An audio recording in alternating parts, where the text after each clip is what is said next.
Assalamualaikum warahmatullahi wabarakatuh. Innal hamdalillah nahmaduhu wa nasta'inuhu wa nastaghfiruh wa na'udzu billahi min syururi anfusina wa min sayyiati a'malina. Man yahdihillahu fala mudhillalah wa man yudlil fala hadiyalah. Asyhadu an la ilaha illallah wahdahu la syarikalah wa asyhadu anna Muhammadan abduhu wa rasuluh. Ya ayyuhalladzina amanu taqullaha haqqa tuqatih wa la tamutunna illa wa antum muslimun. Ya ayyuhan nasu taqu rabbakumul ladzi khalaqakum min nafsin wahidah wa khalaqa minha zawjaha wa batha minhuma rijalan katsiran wa nisaa'a wattaqullaha alladzi tasaaluna bihi wal arham innallaha kana 'alaikum raqiba. Ya ayyuhalladzina amanu taqullaha wa qulu qawlan sadida yuslih lakum a'malakum wa yaghfir lakum dhunubakum wa may yuti'illaha wa rasulahu faqad faza fawzan 'azima. Amma ba'd, fa inna asdaqal hadithi kitabullah wa khairal hadi hadi Muhammadin sallallahu alaihi wasallam wa syarrul umuri muhdatsatuha wa kullu muhdatsatin bid'ah wa kullu bid'atin dhalalah wa kullu dhalalatin finnar. Ma'asal muslimin, ikhwani fillah wa akhwati, bapak-bapak, ibu-ibu, saudara-saudari rahimani wa rahimakumullah.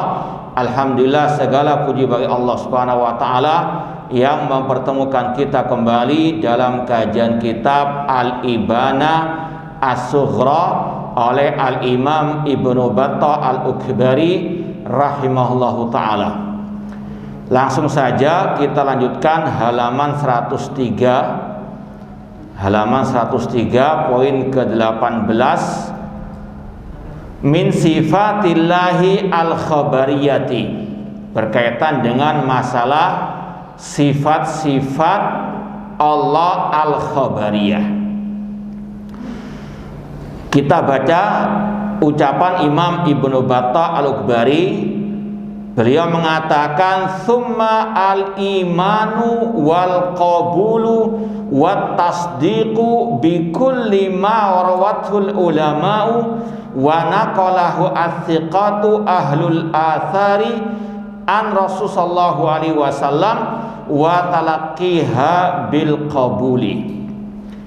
Kata Imam Ibnu Battah Al-Ukbari rahimahullah, kemudian wajib mengimani, menerima, membenarkan semua yang diriwayatkan oleh para ulama dan dinukil oleh para perawi-perawi yang terpercaya, ahlul athar, ahli hadis dari Rasulullah SAW, dan menerimanya dengan sebenar-benarnya. Ma'asal muslimin, ikhwani fillah wa akhwati rahimani wa rahimakumullah, ini adalah salah satu akidah dan juga manhaj ahlu sunnah wal jamaah yang sejati. Dalam masalah kabar berita yang ada dalam Al-Quran dan hadis yang sahih, ahlu sunnah senantiasa mengatakan sami'na wa saddaqna, kami mendengar dan kami membenarkan dalam masalah apa? Kabar berita, apalagi yang berkaitan dengan sifat-sifat Allah. Ini merupakan bagian dari iman kepada Allah, dan ini juga bagian iman kepada para rasul. Sudah kita sampaikan, di antara kandungan iman kepada Allah mengimani nama-nama dan sifat Allah. Di antara kandungan iman kepada para rasul membenarkan kabar berita yang dibawa oleh para rasul, di antaranya Nabi kita Muhammad SAW. Dan di antara kandungan iman kepada kitab-kitab Allah membenarkan semua kabar berita yang ada dalam Al-Quranul Karim. Dan poin yang satu ini merupakan ilmu yang paling wajib dipelajari, merupakan ilmu yang paling mulia di atas muka bumi ini, ilmu tentang sifat-sifat Allah. Kita mau bacakan ucapan Imam Al-Lalikai, dan ini sudah kita terjemahkan dan sudah kita posting di medsos kita, mungkin sekitar bulan April yang lalu waktu Ramadan.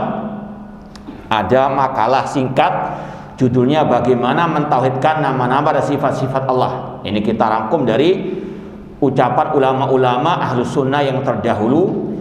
Di antaranya kita sampaikan kedudukan ilmu tentang tauhid asma wa sifat serta referensinya. Imam Al-Lalikai Asy-Syafi'i yang wafat tahun 418 Hijriah. Ya tentunya setelah Imam Ibnu Battah yang Imam Battah meninggal 387 Hijriah. Adapun Imam Al-Lalikai yang bermadzhab Syafi'i dalam masalah fikih, beliau wafat tahun 418 Hijriah. Imam Lalikai berkata dalam kitab beliau Syarh Usul I'tiqad Ahlussunnah wal Jamaah, sesungguhnya yang paling wajib dipelajari oleh seorang hamba adalah ilmu tentang akidah dan apa yang Allah wajibkan atas mereka dari memahami tauhid dan sifat-sifatnya. Ini yang kita tekankan pertama kali di sini, bahwasanya ilmu tentang tauhid asma wa sifat yang sekarang kita akan pelajari sedikit demi sedikit adalah ilmu yang paling wajib dipelajari, kata Imam Al-Lalikai Asy-Syafi'i rahimahullah ta'ala. Kemudian beliau menegaskan lagi serta membenarkan para rasul-rasulnya dengan dalil-dalil dan keyakinan serta berusaha menggapai jalan-jalannya berdasarkan hujjah dan bukti yang nyata. Kemudian kata beliau, dan hujjah yang paling agung dan terang benderang adalah kitabullah, Al-Quran yang hak dan yang jelas. Yang kedua hadis Rasulullah SAW dan ucapan para sahabat beliau yang mulia dan yang bertakwa. Kemudian yang ketiga ijma' para salafus saleh. Kemudian berpegang teguh kata beliau dengannya serta konsisten di atasnya dan menjauhkan diri dari bid'ah dan tidak mendengarkan kebid'ahan atau penyimpangan dai-dai penyesat umat. Ini sekali lagi kita nukilkan dari kitab Syarh Usul I'tiqad Ahlussunnah wal Jamaah. Ya kalau mau lebih terperinci referensinya, Syarh Usul I'tiqad Ahlussunnah wal Jamaah jilid pertama halaman ke-7. Dalam ucapan beliau ada 3 poin penting yang wajib untuk kita pahami. Yang pertama tadi kewajiban belajar ilmu tentang akidah, yaitu akidah salaf, terutama tentang masalah sifat-sifat Allah. Kemudian yang kedua, harus menetapkan nama dan sifat Allah, menetapkan masalah akidah berdasarkan dalil dari Al-Quran atau hadis Rasul yang sahih, atau dari ucapan para sahabat ataupun ijma' mereka. Dan ini ada kaitan dengan pembahasan kita min sifatillahil khabariyah. Ada kata-kata sifat-sifat Allah al-khabariyah. Apa maksud sifat Allah al-khabariyah? Yaitu sifat-sifat Allah yang hanya ditetapkan berlandaskan al-khabar, dalil, wahyu, Al-Quran dan Sunnah, atau dari an-naql, atau dari as-sama', dalil sama, dalil naql. Dan ini adalah ijma' Ahlussunnah wal Jamaah. Dalam menetapkan nama dan sifat Allah harus berlandaskan dalil Al-Quran dan Sunnah Rasul ataupun ijma' para salafus saleh. Ini yang ditekankan oleh Imam Al-Lalikai tadi, ya. Kemudian kata beliau yang ketiga yang ditekankan, wajib berpegang teguh dengan manhaj dan akidah ini serta menjauh dari yang menyelisihinya, yang menyimpang darinya.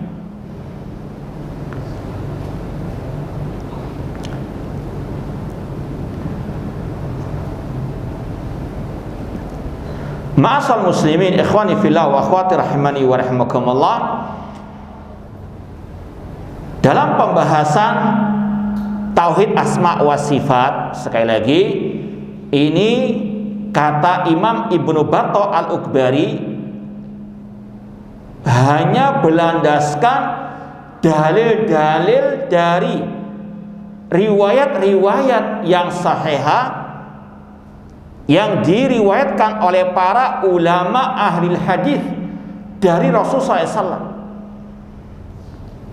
Intinya sekali lagi ini yang ditekankan oleh Imam Ibnu Battah Al-Ukbari, wajib menetapkan sifat-sifat Allah yang berdasarkan dalil yang sahih. Ya, diantaranya tentunya Al-Quranul Karim tadi.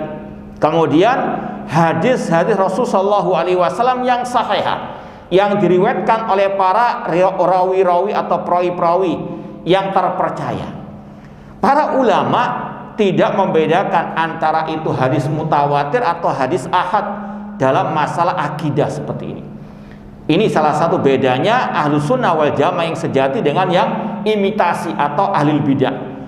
Kalau ahli bid'ah, kelompok-kelompok sesat, mereka mengatakan hadis ahad yang sedikit periwayatannya tidak bisa dijadikan hujah dalam masalah akidah.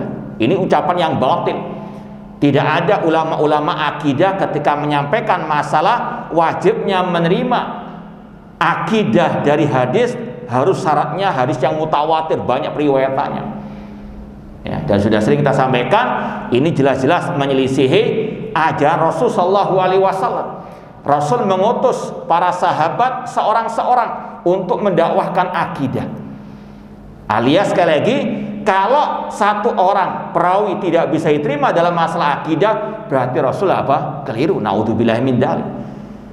Intinya sekali lagi seperti dalam ungkapan Imam Ibnu Battah Al-Ukbari di sini, dalam menerima sifat-sifat Allah yang diriwayatkan oleh para perawi-perawi yang terpercaya, yang penting itu sahih. Tidak harus apa banyak para perawinya. Ini yang kita ingin tekankan. Kemudian ma'asal muslimin rahimani wa rahimakumullah, kalau diperhatikan tadi ada ungkapan al-iman wal qabul wa tasdiq bikulli ma rawathu. Wajib mengimani, menerima, membenarkan semua kabar berita tentang sifat-sifat Allah. Tidak mengimani sebagian, mengkufuri, menolak, mengingkari, mentakwil sebagian yang lain. Seperti sebagian kelompok sempalan kaum muslimin yang hanya menetapkan 7 sifat, 20 sifat. Yang lainnya ditolak, diingkari atau ditakwilkan. Ini namanya enggak konsisten. Ini namanya mencela-mencela, pelin-pelan. Ahlus sunnah menetapkan semua sifat-sifat Allah yang ada dalam Al-Quran dan sunnah Rasulullah SAW yang sahihah. Tidak mengimani sebagian, mentakwilkan sebagian yang lainnya.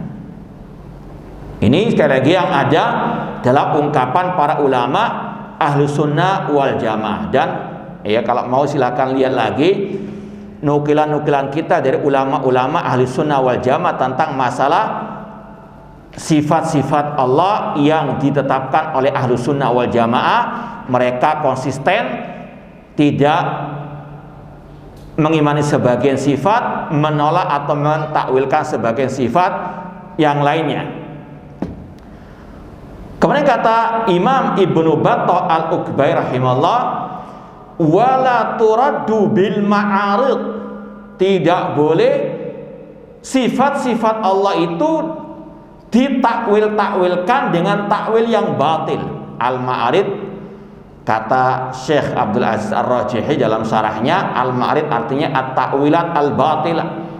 Tidak boleh nas-nas hadis-hadis tentang sifat-sifat Allah itu ditakwil-takwilkan dengan takwil yang batil. Seperti misalnya Rasul mengatakan yanzilu rabbuna tabaraka wa ta'ala, Allah turun ke langit dunia.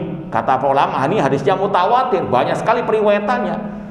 Rasul jelas-jelas mengatakan Allah turun ke langit dunia pada sepertiga malam terakhir, seraya berkata, man yad'uni fa astajibalah, siapa yang berdoa kepadaku aku akan kabulkan, man yastaghfiruni fa aghfirallah, barang siapa mohon ampun kepadaku akan ampuni. Sebagian kelompok kaum muslimin mengatakan yang turun itu bukan Allah namun rahmatnya. Ada pun yang mengatakan yang turun adalah perintahnya, malaikatnya. Ini yang dibantah oleh Imam Ibnu Battah Al-Bani. Jangan mentakwil-takwilkan.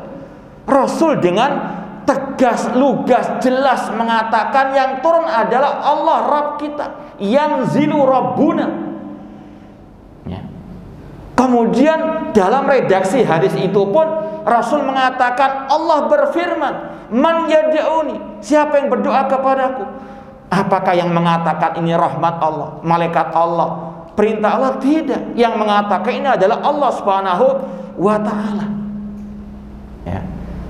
Makanya ahlu sunnah wal jamaah, ulama salaf, ketika mendefinisikan tauhid asma wa sifat, mereka mengatakan itsbatu ma asbatahullahu li nafsihi min asma'ihi wa sifatihi fi kitabihi aw ma atsbatahu lahu rasulullah sallallahu alaihi wasallam fi sunnati as-sahihah min ghairi tamtsilin wala takyifin wala tahrifin wala ta'til.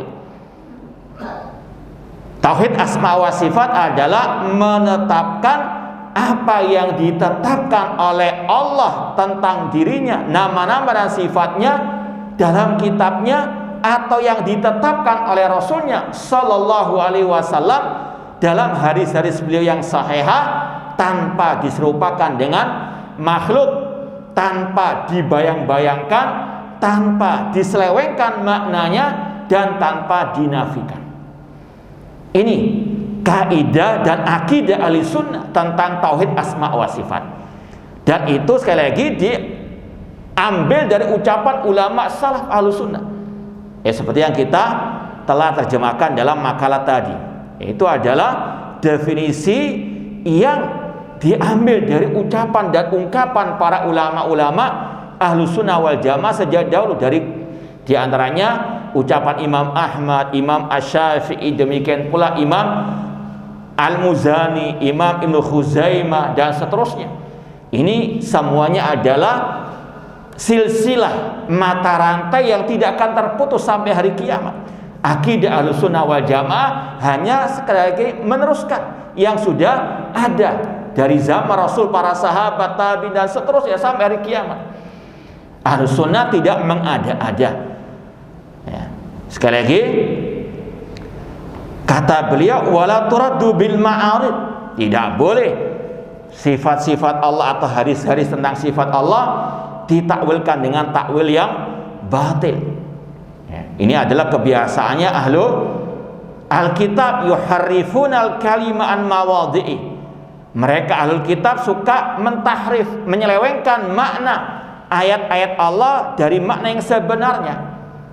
Seperti kata para ulama, dulu orang Yahudi diperintahkan mengatakan hittah, ha, ta, dan tak marbutah, hittah, ya Allah ampuni kami artinya. Tapi mereka mentahrif dengan mengatakan hintah, ditambah apa? Nun. Ini kelakuannya orang Yahudi, suka mengotak-atik ayat Allah. Kata para ulama, sebagian kaum muslimin ada yang kelakuannya mirip orang Yahudi. Allah mengatakan Ar-Rahman 'alal arsy istawa. Dalam 7 ayat Al-Quran Allah mengatakan demikian. Di antara surat Thaha ayat yang kelima, Allah istawa. Kata ulama tabi'in yang bernama Mujahid Abul Aliyah, istawa artinya ala wartafa, seperti yang dinukil oleh Imam Bukhari dalam sahihnya. Arti istawa artinya Allah itu tinggi di atas arsy. Namun sebagian kaum muslimin mengatakan istawa artinya istaula, menguasai. Istawa ditafsirkan istaula, ditambah apa? Lam. Kata para ulama, alangkah miripnya lamnya mereka dengan nunnya Yahudi. Yahudi menambah nun pada kata-kata hitam menjadi hinta. Mereka sebagian kaum muslimin mentakwil istawa dengan apa? Istaula. Sama kelakuannya dengan orang Yahudi, na'udzubillahi min dzalik. Ahli sunnah menetapkan apa adanya. Istiwa sebagaimana kata Mujahid, Allah tinggi di atas arsy, sudah selesai. Tetapkan Allah apa? Punya sifat istiwa di atas arsy. Dan sepakat ahlu sunnah wal jamaah dalam menetapkan sifat Allah, menetapkan sesuai dengan dohirnya. Ini kita mau bacakan sedikit lagi ucapan ulama salaf tentang bagaimana menyikapi ayat-ayat hadis-hadis tentang sifat. Apakah ditakwil seperti tadi atau ditetapkan apa adanya? Di antaranya kita nukil dari Imam Al-Auza'i rahimahullah. Beliau berkata, Imam Az-Zuhri dan Imam Makhul dari ulama-ulama salaf rahimahumullah, ketika ditanya tentang ayat-ayat sifat, mereka semuanya sepakat mengatakan amirruha kama ja'at. Tetapkanlah, pahamilah sesuai dengan dohirnya, redaksinya. Misalnya Allah nanti akan disampaikan sini memiliki banyak sifat khabariyah, seperti Allah punya sifat wajah, tangan, dan seterusnya. Tetapkan apa adanya tanpa diserupakan dengan sifat makhluk. Ini sikap para ulama as-salaf, tidak ditakwil-takwilkan. Demikian pula Al-Walid bin Muslim rahimahullah berkata, Imam Malik, Imam Al-Auza'i, Al-Laits bin Sa'ad dan Sufyan Ats-Tsauri rahimahumullah, ketika ditanya tentang nas-nas sifat Allah, mereka semua menjawab amirruha kama ja'at. Tetapkanlah, pahamilah sesuai dengan dohirnya tanpa ditakyif, dibagaimanakan sifat Allah tersebut. Ini sikap ahlu sunnah wal jamaah. Dan sekedar menetapkan bukan berarti menyerupakan, ya. Misalnya kita mengatakan, ya, kursi ini punya kaki, ya, mungkin meja juga punya kaki, ya, itu kamera juga ada kakinya. Apakah berarti ana menyerupakan kaki meja, kursi, kakinya kamera dengan kaki antum, kaki manusia? Tidak, ya. Persamaan dalam kata-kata tidak mengharuskan persamaan dalam apa? Hakikatnya. Dan ini yang diucapkan oleh para ulama salaf terdahulu. Seperti ucapan gurunya Imam Bukhari, Nu'aim bin Hammad rahimahullah. Beliau mengatakan, man sabbahallah bi syai'in min khalqihi atau bi ahadin min khalqihi faqad kafara. Barang siapa menyerupakan Allah dengan makhluknya, maka dia kafir. Waman angkara ma wasafallahu binafsahu faqad kafara. Barang siapa mengingkari sifat-sifat yang Allah tetapkan bagi dirinya, maka dia kafir. Kemudian kata beliau, walaisa ma wasafallahu bihi nafsahu fahuwa tashbih. Namun menetapkan apa yang Allah sifatkan bagi dirinya bukan berarti tasbih. Ini membantah kegagalan paham sebagian kelompok ahli bid'ah, kelompok sempalan kaum muslimin. Ketika kita mengatakan Allah punya sifat wajah, sifat tangan seperti yang Allah firmankan, kata mereka berarti kita apa? Menyerupakan Allah dengan makhluk. Tidak. Itu kegagalan paham apa? Mereka. Seperti tadi, ketika kita menetapkan kursi dan kamera punya kaki misalnya, apakah dikatakan kita menyerupakan, ya, kaki-kaki itu dengan kaki manusia? Tidak. Sebagaimana kata Abdullah bin Abbas radhiyallahu anhuma, ma fil jannah mimma fid dunya ilal asma. Tidaklah apa yang di surga dengan yang di dunia ada persamaannya kecuali sekedar nama saja. Di surga ada buah-buahan, di surga ada sungai, sebagaimana di dunia. Namun apakah hakikatnya sama, serupa? Tidak, ya. Namun inilah sekali lagi sumber kesesatan sebagian kaum muslimin dalam masalah tauhid asma wa sifat. Ketika mereka melewati ayat-ayat sifat, hadis-hadis sifat yang terbetik dalam benak mereka, kalau ditetapkan nama dan sifat Allah tersebut berarti menyerupakan Allah dengan makhluk. Ini sumber kesesatan mereka. Mereka tidak mengingat firman Allah, laisa kamitsli syai'un wa huwas samiul basir. Tidak ada sesuatu pun yang serupa dengan Allah, dan Allah Maha mendengar lagi Maha melihat. Surat Asy-Syura ayat yang ke-11. Dan ini yang wajib dipahami dengan sebenar-benarnya.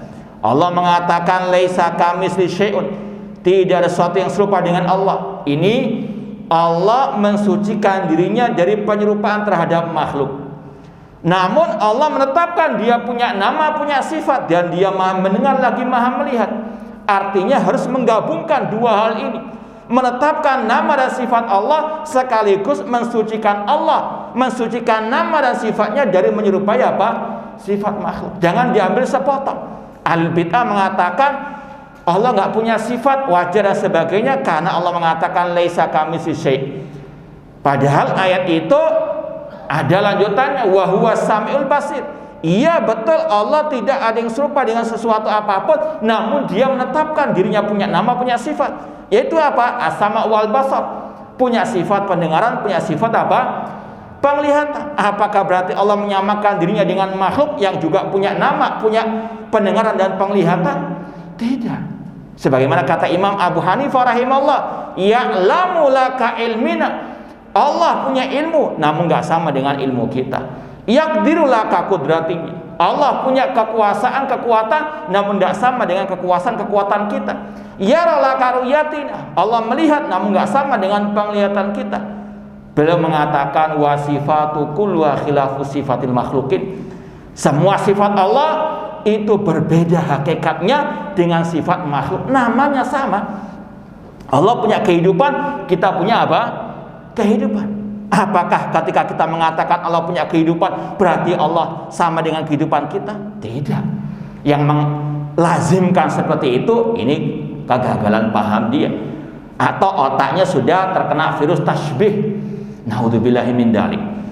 Makanya sekali lagi Ahlus Sunnah menetapkan satu kaidah akidah yang baku tentang tauhid asma wa sifat, yaitu tadi menetapkan semua yang ditetapkan oleh Allah dalam kitabnya tentang nama-nama dan sifatnya, atau yang ditetapkan oleh Rasulnya SAW dalam sunnahnya yang sahihah, tanpa diserupakan dengan makhluk, tanpa ditamsil, karena Allah mengatakan laisa kamitsli syai', tanpa dibayang-bayangkan, karena akal kita enggak sampai kepada membayangkan sifat Allah. Ini masalah gaib, cukup yu'mina bil gaib, mengimani hal-hal yang gaib. Tidak boleh tahrif, diselewengkan dari makna yang sebenarnya, karena itu bentuk ngeminteri Allah, naudzubillah min dzalik, atau ngeminteri Rasulullah SAW, dan tidak boleh menafikan, ya, namun apa? Menetapkan apa adanya.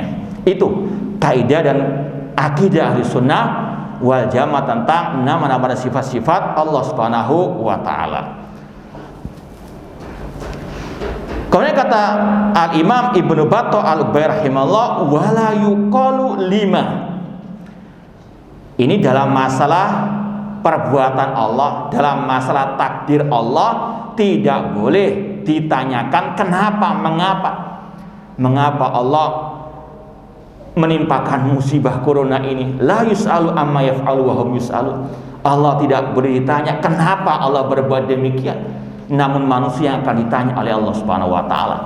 Ini dalam masalah takdir, dalam masalah perbuatan Allah tidak boleh kita bertanya kenapa, mengapa Allah berbuat demikian. Allah fa'alul lima yurid. Allah berbuat sesuai dengan kehendaknya. Allah yang memiliki menciptakan alam semesta ini, Allah berbuat sesuai dengan kehendaknya. Meskipun kita yakini wa ma kana Allah liyadlimahum. Allah berfirman, tidak mungkin Allah berbuat zalim kepada hamba-hambanya, ya. Dalam masalah sifat Allah tidak boleh bertanya wa kaif, bagaimana. Sebagaimana dalam ucapan yang masyhur dari Imam Malik rahimahullah, al-istiwa'u ma'lumun wal kaifu majhulun. Ketika beliau ditanya oleh seseorang bagaimana Allah itu istiwa tinggi di atas arsy, beliau menjawab al-istiwa maklum. secara bahasa Arab, secara makna istiwa sudah dipahami, yaitu artinya tadi Allah tinggi di atas arsy. Namun bagaimananya Allah tinggi di atas arsy, majhul, tidak ada yang tahu. Ini masalah gaib. Cukup kita mengimani yang gaib tersebut. Dan Imam Asy-Syafi'i rahimahullah dalam awal muqaddimah kitab Ar-Risalah, beliau mengatakan la yablughu al-wasifun kunha azamatihi.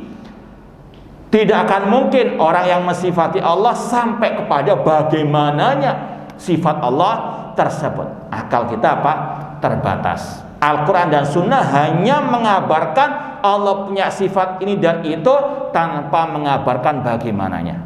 Maka Ahlussunnah menetapkan sesuai dengan apa yang ada dalam Al-Quran dan Sunnah tanpa membayang-bayangkannya. Kata para ulama, kita bisa membayangkan sesuatu kalau terpenuhi salah satu dari 3 hal. Yang pertama, kita melihat zat sesuatu itu, baru kita bisa membayangkan bagaimana sifatnya. Dan kita nggak pernah melihat Allah, dan tidak ada yang bisa melihat Allah di dunia ini, maka mustahil bisa membagaimanakan sifat Allah. Makanya Rasul mengatakan tafakkaru fi khalqillah wa la tafakkaru fi dzatillah. Renungkanlah tanda-tanda kekuasaan Allah, ciptaan-ciptaan Allah, namun jangan merenungkan, membayangkan tentang zat Allah. Akal kita terbatas, nggak akan sampai kepadanya. Kita bisa mensifati, membayangkan, mengkaifiyahkan sesuatu itu kalau kita melihat yang semisal dengan sesuatu itu. Apakah ada yang semisal dengan Allah? Tidak ada. Walam yakul lahu kufuwan. Maka nggak mungkin kita bisa membagaimanakan sifat Allah. Dan yang ketiga, kita bisa membagaimanakan sesuatu kalau ada kabar yang otentik tentang bagaimana sesuatu itu. Sedangkan sudah kita sampaikan tadi, Al-Quran dan Sunnah hanya menjelaskan Allah punya sifat ini, punya sifat itu, Allah punya sifat wajah tangan, Allah punya sifat istiwa. Namun Al-Quran dan Sunnah tidak menjelaskan bagaimananya. Maka tidak mungkin kita bisa membagaimanakan sifat Allah tersebut. Ini sekali lagi dalam masalah takdir haram kita mengatakan kenapa dan mengapa Allah berbuat demikian. Bahkan Imam At-Tahawi rahimahullah dalam Aqidah Tahawiyah, beliau dengan tegas dan keras mengatakan man qala lima faqad radda hukmal kitab wa man radda hukmal kitab fahuwa minal kafirin. Barang siapa yang mengatakan mengapa dan kenapa tentang takdir Allah, maka dia telah menolak Al-Quran, dan barang siapa menolak Al-Quran maka dia termasuk orang-orang kafirin. Dalam masalah sifat Allah tidak boleh kita bertanya, haram mengatakan bagaimana sifat Allah tersebut. Kemudian kata beliau wala tahmal 'alal ma'kul. Tidak boleh nas-nas tentang sifat Allah baik dari ayat atau hadis itu ditimbang dengan akal. Oh ini nggak masuk akal, oh ini masuk akal, ini diterima karena masuk akal, ini ditakwilkan karena nggak masuk akal. Ini bedanya ahlu sunnah, ulama salaf dengan ahlul bid'ah atau kelompok-kelompok sesat dalam masalah ini. Kalau ahlul bid'ah, ahlul kalam diantaranya, mereka memang sumber referensinya dalam masalah akidah itu akal. Kelompok ahlul kalam dinamakan ahlul kalam diantaranya karena mereka hanya menetapkan akidah kalau sesuai dengan logika akal. Kalau nggak sesuai dengan logika mereka ditolak. Naudzubillah min dzalik, atau ditakwil-takwilkan. Seperti tadi, yang menetapkan hanya 7 sifat.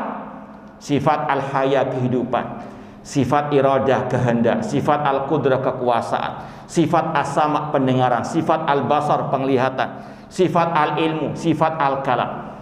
Mana sifat Allah punya? Sifat al-mahabbah cinta. Sedangkan Allah mengatakan qul in kuntum tuhibbunallah fattabi'uni yuhibbukumullah. Jika kalian mengaku cinta kepada Allah, maka kata Rasul, ikutilah aku, maka Allah pasti akan mencintai kalian. Allah punya sifat mahabbah, namun mereka tidak memasukkannya dalam kategori sifat-sifat Allah. Kata mereka apa? Karena sifat mahabbah nggak masuk akal. Sifat al-ghadab, Allah punya sifat murka. Dalam ayat Allah mengatakan wa ghadiballahu alaihim, Allah murka kepada mereka. Kata mereka nggak masuk akal Allah punya sifat ghadab murka, karena sekali lagi mereka menimbang itu semua dengan akal mereka. Ya, kalau kita mau ambil contoh sifat ghadab, kenapa kok nggak mereka tetapkan? Ya tadi mereka hanya menyempitkan, membatasi sifat Allah pada 7 sifat. Mana sifat Allah murka, Allah istiwa, mereka nggak tawilkan. Karena kata mereka, kalau kita menetapkan Allah punya sifat murka, nanti sama dengan makhluk. Karena arti murka itu adalah mendidihnya darah dalam hati. Itu adalah sifat makhluk, nggak pantas Allah punya sifat demikian. Ini sekali lagi apa? Dasarnya akal. Ahlus sunnah membantah. Kalau kalian tidak mau menetapkan sifat cinta, sifat murka bagi Allah, sedangkan Allah menetapkannya dalam Al-Quran dengan dalil nggak masuk akal, kalau ditetapkan nanti sama dengan makhluk, sekarang kenapa kalian menetapkan 7 sifat tadi? Sifat kehidupan, sedangkan manusia punya apa? Kehidupan. Berarti kalian juga menyerupakan Allah dengan apa? Makhluk. Kalau mereka menjawab, oh beda kehidupan Allah dengan kehidupan makhluk, Ahlus Sunnah menjawab, maka demikian katakan tentang sifat apa? Murka, sifat cinta. Allah punya sifat murka nggak sama dengan kemurkaan makhluk, selesai masalah. Namun itulah salah satu ciri khas al-bid'ah, plin-plan, mincela-minceli, nggak konsisten.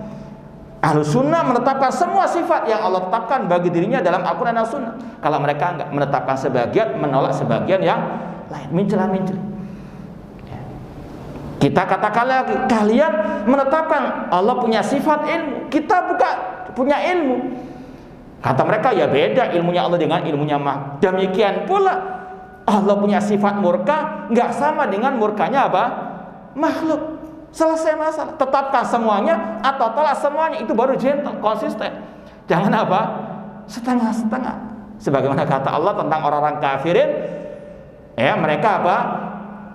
Mengingkari sebagian, mengimani sebagian yang lain. Ahlus Sunnah apa? Konsisten. Ya, sekali lagi, Ahlus Sunnah mereka apa?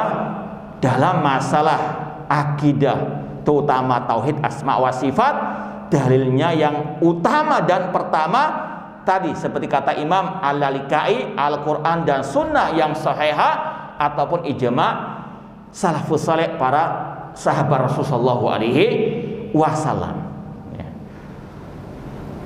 Wala tudrab lahal maqayis, tidak boleh disamakan dengan sifat-sifat makhluk. Ini yang kita isyaratkan tadi.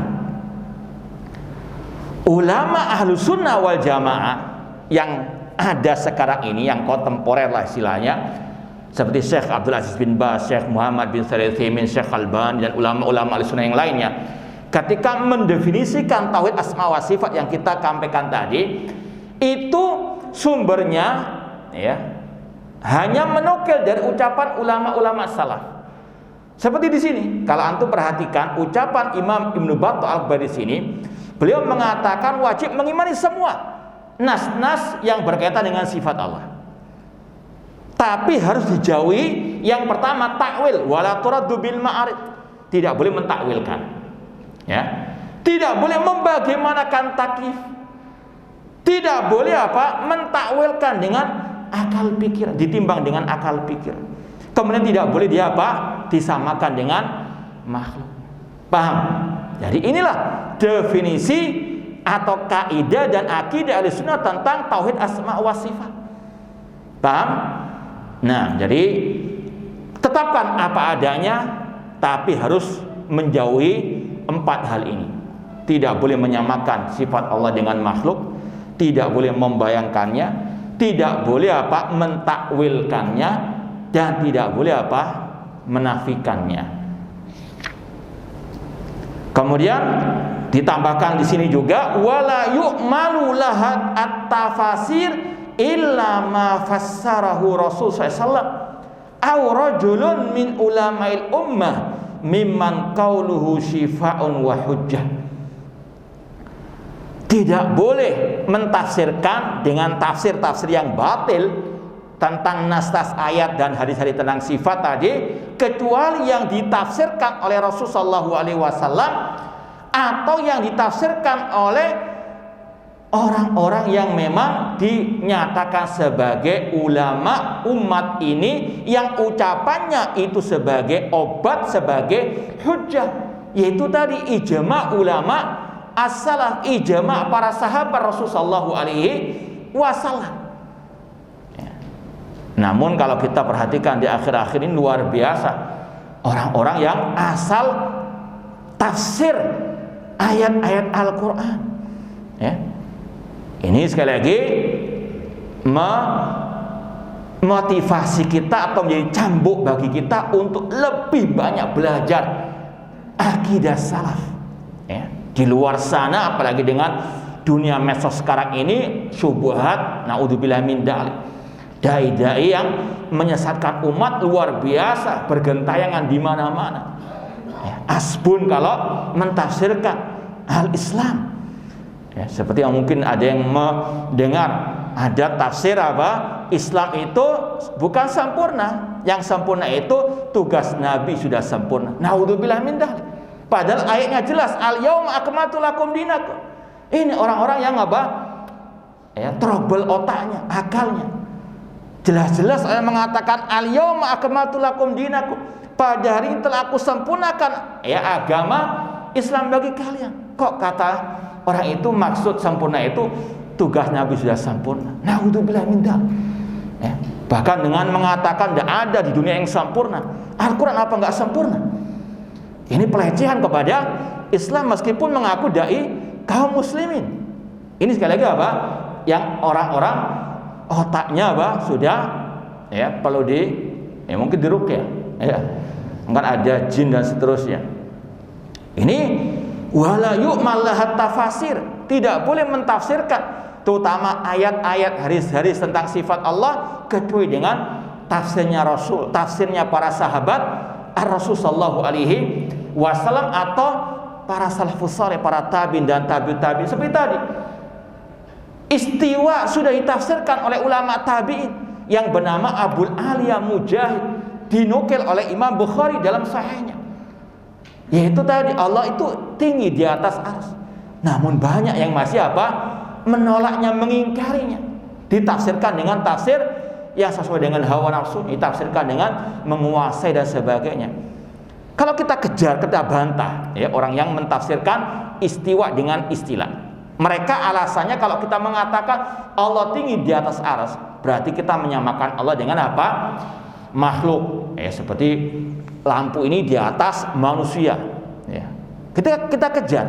Kalian mentafsirkan istiwa dengan istilah dengan tujuan lari dari menyerupakan Allah dengan makhluk. Tapi kalian mentakwilkannya dengan istilah menguasai. Bukankah manusia juga punya kekuasaan? Betul nggak? Kalau mereka menjawab, ya beda kekuasaan Allah dengan kekuasaan makhluk. Demikian pula Allah tinggi di atas arsy, beda dengan tingginya makhluk di atas apa? Makhluk. Tetapkan itu semuanya atau tiadakan. Jangan apa? Perintah. Namun itulah sekali lagi mencela-mencelinya ahli bidah, tidak konsisten.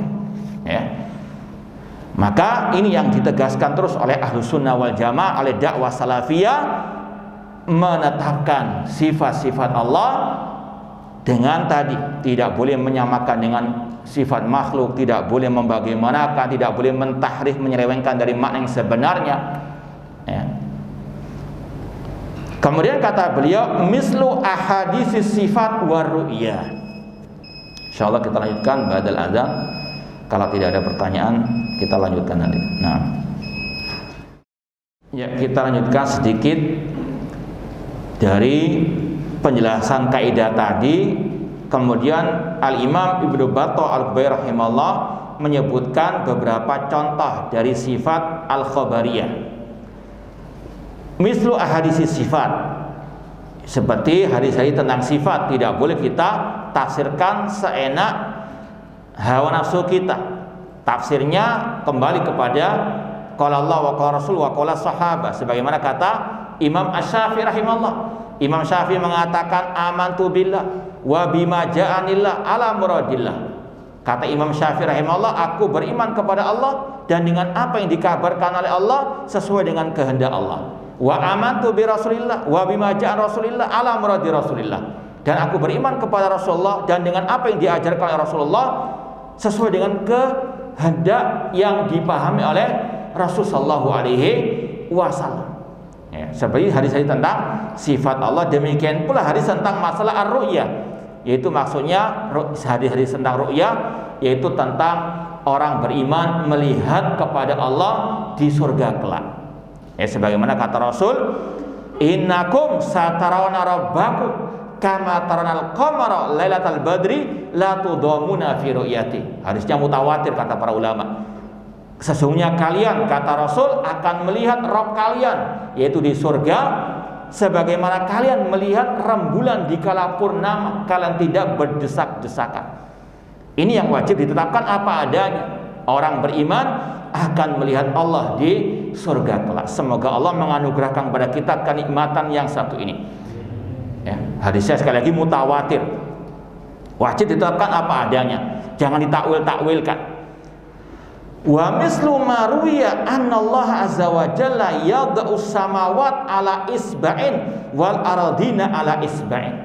Seperti hadis Rasul SAW ini dalam Sahih Bukhari Muslim, Allah azza wa jalla meletakkan langit di atas jarinya dan bumi di atas jarinya. Wajib kita tetapkan Allah punya sifat al-isba', jari, sesuai dengan kebesarannya. Allah punya wajah sebagaimana Allah mengatakan wa yabqa wajhu rabbika dzul jalali wal ikram. Allah punya sifat wajah. Bal yadau mabsutatan. Allah punya sifat tangan. Tetapkan apa adanya tanpa diserupakan dengan tangan makhluk, wajah makhluk, jari makhluk. Jangan dibayang-bayangkan, jangan ditakwil-takwilkan, diselewengkan maknanya. Tetapkan apa adanya. Ini akidah Ahlussunnah wal Jamaah. Rasul juga menyatakan anallaha azza wa jalla yadha qadamahu finnar. Allah meletakkan telapak kakinya di neraka. Seraya neraka berkata, "Qad cukup ya Allah, cukup ya Allah." Ini berkaitan dengan firman Allah hal min mazid dalam surat Qaf. Ini surat dalam hadis Sahih Bukhari dan Sahih Muslim. Tetapkan Allah punya sifat al-qada, telapak kaki sesuai dengan kebesarannya. Tidak boleh diserupakan dengan sifat makhluk, tidak boleh dibayang-bayangkan, tidak boleh ditakwilkan. Rasul yang mengatakan demikian. Para sahabat mengimani apa adanya, enggak ada mereka yang mentakwil-takwilkan. Sekali lagi, ini perbedaan antara Ahlussunnah wal Jamaah dengan Ahlul Bidah. Demikian pula Rasul mengatakan qulubul ibad baina usbu'aini min asabir rahman, bahwasanya hati manusia di antara dua jemari Allah. Makanya Rasul sering berdoa, ya muqallibal qulub tsabbit qalbi ala dinik. Wahai zat yang membolak-balikkan hati, tetapkan hatiku di atas agama. Hadis ini riwayat Imam Muslim. Ini sifat-sifat al-khabariyah, yaitu sifat-sifat yang hanya bisa ditetapkan lewat al-khabar, lewat dalil Al-Quran atau sunnah Rasulullah SAW yang sahih. Yang ini yang disebut dengan istilah sifat al-khabariyah. Ya, kalau sekedar untuk mengulang kembali, sifat Allah dalam Al-Quran ada dua macam.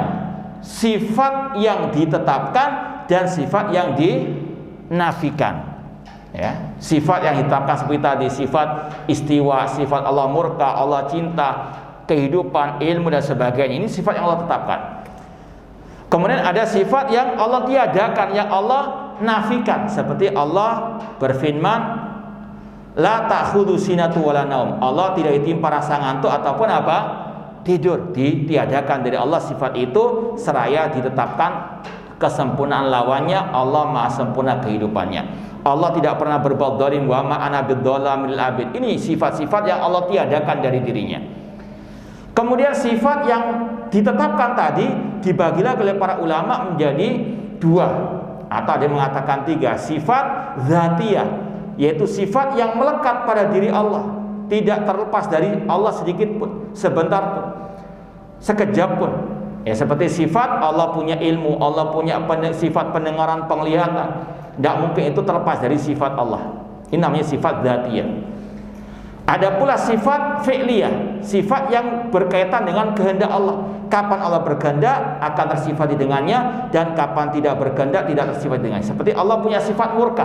Allah nggak terus-terusan murka, namun Allah murka kepada orang yang layak dimurkai sesuai dengan kehendak Allah. Ya, itu sifat apa? Fi'liyah.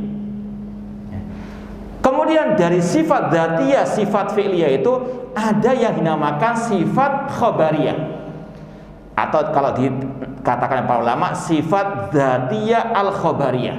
Seperti di sini Allah punya sifat isba', ya, jari, telapak kaki, wajah. Ini namanya sifat dzatiyah khabariyah. Sifat yang senantiasa melekat pada diri Allah, yang hanya bisa ditetapkan lewat dalil Al-Quran dan Sunnah saja. Tidak ada tempat untuk akal. Ada lagi sifat fi'liyah al-khabariyah juga, sifat fi'liyah yang hanya berdasarkan dengan khabar, seperti akan disampaikan di sini sifat istiwa di atas arsy. Itu sifat khabariyah atau fi'liyah khabariyah. Lawannya itu sifat khabariyah akliyah, yaitu sifat Allah yang bisa ditetapkan lewat dua jalur dalil Al-Quran dan Sunnah dan jalur akal. Tapi akal sebagai sampingan saja. Ketika sudah ada dalil nakal Al-Quran dan Sunnah, akal ikut. Ya, seperti sifat kehidupan bagi Allah. Ini sifat khabariyahnya masuk, yaitu hanya berlandaskan Al-Quran dan Sunnah sekaligus secara akal. Karena tidak mungkin yang menciptakan alam semesta ini tidak hidup. Ya, itu sekali lagi ya sekedar pembagian para ulama, namun istilahnya sekali lagi kaidah yang pertama itu yang wajib kita tetapkan, menetapkan semua yang ditetapkan oleh Allah dan Rasulnya tentang nama dan sifat Allah tanpa dibayangkan, tanpa diserupakan, tanpa ditahrif, diselewengkan maknanya dan tanpa dinafikan. Wallahu taala a'lam. Insyaallah masih ada lanjutan lagi pembahasan masalah ini. Ada pertanyaan, bolehkah berbohong atau mencari alasan untuk menghindari kajian dari ustadz yang bukan ustadz sunnah? Karena setiap ada acara kantor pasti mendatangkan ustadz yang bukan ustadz sunnah, dan setiap mendatangkan ustadz tersebut anak selalu mencari alasan agar tidak duduk mendengarkan. Kalau ya opsi yang pertama yang terbaik, kalau bisa langsung menyampaikan alasan sebenarnya karena kita takut syubhat dan sebagainya, ya kita sampaikan dengan bil hikmah wal madrasah kepada panitianya misalnya. Ya, itu kalau opsi yang pertama yang terbaik. Langsung to the point sekaligus menasehati.